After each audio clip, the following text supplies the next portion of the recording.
قرآن مجید فرقان حمید میں ان کو یہ چیلنج کیا کہ تم ایک سورت اس جیسی بنا کر لے آؤ، لیکن وہ ایک سورت ایک آیت بھی نہ لا سکے۔ تو اللہ تبارک و تعالیٰ نے فرمایا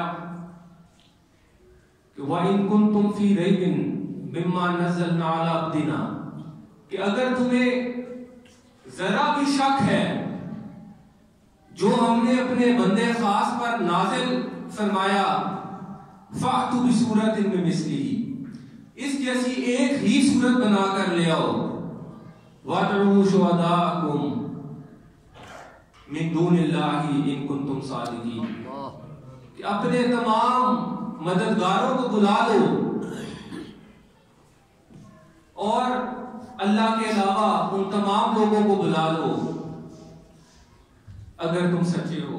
نعرہ تکبیر، نعرہ رسالت، نعرہ حیدری، آمد مصطفیٰ، زندہ باد۔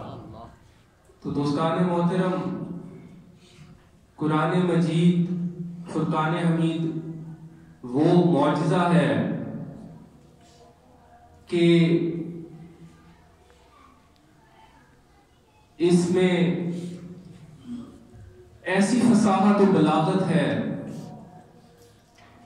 کہ اس کے نہ تو کسی الفاظ میں کوئی تصادم ہے، کوئی تناقض ہے، کوئی اختلاف ہے، کوئی تعارض ہے۔ اس کے الفاظ، اس کے معنی، اس کی ترتیب، ہر چیز میں ایک اعجاز ہے، حد اعجاز کو پہنچی ہوئی ہے۔ اور اس کا قرآن مجید فرقان حمید کا اعجاز دیکھیں کہ ایک چھوٹے بچے سے لے کر ایک بزرگ تک اس کو اتنی بڑی ضخیم اور اتنی بڑی کتاب کو اپنے سینے میں سما سکتا ہے۔ سبحان اللہ۔ دوستان محترم، اس کی